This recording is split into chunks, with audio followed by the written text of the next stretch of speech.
नमस्कार, मैं रतन सेन भारती। आज हम बात करेंगे 2 अप्रैल के मौसम के बारे में। प्रदेश में पिछले कुछ दिनों से हो रही बारिश के बाद अब गर्मी जैसे हालात देखने को मिलने वाले हैं। मौसम विभाग की तरफ से जारी अपडेट के अनुसार यह बताया जा रहा है कि आने वाले दिनों में प्रदेश में तेज गर्मी जैसे हालात से लोगों का सामना करना पड़ेगा। पिछले कुछ दिनों से जिस तरह से बारिश हो रही थी उससे किसानों को सबसे ज़्यादा नुकसान का सामना करना पड़ा। हालांकि इस दौरान मौसम विभाग ने लोगों को अलर्ट जरूर किया था। बता दें कि इन दिनों रबी फसलों की कटाई चल रही है। मौसम विज्ञान केंद्र पटना के अनुसार एक चक्रवाती परिसंचरण का क्षेत्र मध्य उत्तर प्रदेश व इसके आसपास में बने होने के कारण टर्फ रेखा पश्चिम बंगाल से गंगेय हिमालय होते हुए उत्तरी ओडिशा की ओर बना हुआ है। इसके प्रभाव से मौसम में बदलाव के आसार हैं। मौसम में हुए बदलाव के कारण लोगों को अगले 2 से 3 दिनों तक गर्मी से थोड़ी राहत मिलेगी। इसके बाद तापमान में वृद्धि होने से गर्मी का प्रभाव बढ़ेगा। हालांकि यह भी बताया जा रहा है कि आने वाले कुछ दिनों में प्रदेश के कुछ जिलों में बारिश होने जैसे हालात दिखने वाले हैं, क्योंकि जिस तरह से बार बार चक्रवाती परिसंचरण का केंद्र बन रहा है उससे बारिश होने की संभावना जताई जा रही है। अगर हम पूरे देश के मौसम की स्थिति पर एक नज़र डालें तो अगले 24 घंटे में मुजफ्फराबाद, जम्मू कश्मीर, हिमाचल प्रदेश, उत्तराखंड, सिक्किम और अरुणाचल प्रदेश में हल्की से मध्यम बारिश के साथ बर्फबारी की भी संभावना जताई गई है। लद्दाख के ऊपर छिटपुट हिमपात होने की संभावना जताई गई है।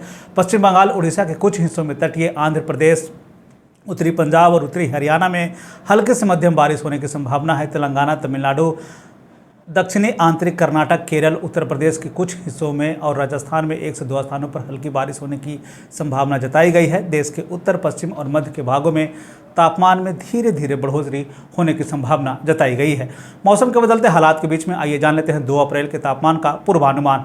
उत्तर पश्चिम बिहार के तहत आने वाले जिलों में पश्चिम चंपारण, सिवान, सारण, पूर्वी चंपारण, गोपालगंज में 2 अप्रैल का अधिकतम तापमान 30 से 32 डिग्री तक रहने की बात कही गई, जबकि इन जिलों का न्यूनतम तापमान 18 से 22 डिग्री तक रहने की बात कही गई है। इस दौरान प्रदेश में 1 से 2 स्थानों पर बारिश होने की संभावना जताई गई है। वहीं अगर हम उत्तर मध्य बिहार के तहत आने वाले जिलों की बात कर लें तो सीतामढ़ी, मधुबनी, मुजफ्फरपुर, दरभंगा, वैशाली, शिवहर, समस्तीपुर में 2 अप्रैल का अधिकतम तापमान 30 से 32 डिग्री तक रहने की बात कही गई, जबकि इन जिलों का न्यूनतम तापमान 18 से 20 डिग्री तक रहने की बात कही गई। इस दौरान मौसम शुष्क बना रहेगा।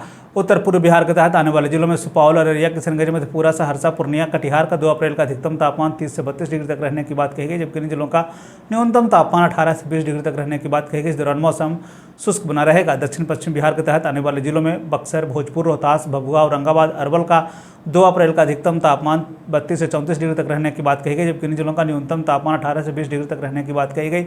1 से 2 स्थानों पर बारिश होने की संभावना जताई गई है। दक्षिण मध्य बिहार के तहत आने वाले जिलों में पटना, गया, नालंदा, शेखपुरा, नवादा, बेगूसराय, लखीसराय, जहानाबाद का 2 अप्रैल का अधिकतम तापमान 32 से 34 डिग्री तक रहने की बात कही गई, जबकि इन जिलों का न्यूनतम तापमान 18 से 20 डिग्री तक रहने की बात कही गई। इस दौरान मौसम शुष्क बना रहेगा। दक्षिण पूर्व बिहार के तहत आने वाले जिलों में भागलपुर, बांका, जमुई, मुंगेर, खगड़िया का 2 अप्रैल का अधिकतम तापमान 32 से 34 डिग्री तक रहने की बात कही गई, जबकि इन्हीं जिलों का न्यूनतम तापमान 18 से 20 डिग्री तक रहने की बात कही गई। इस दौरान मौसम शुष्क बना रहेगा। ये था बिहार में मौसम से जुड़ी हुई जानकारी। बिहार और बिहार से जुड़ी हुई और भी ऐसे खबरों के लिए बने रहे हमारे चैनल के साथ। मुझे दीजिए इजाजत। धन्यवाद।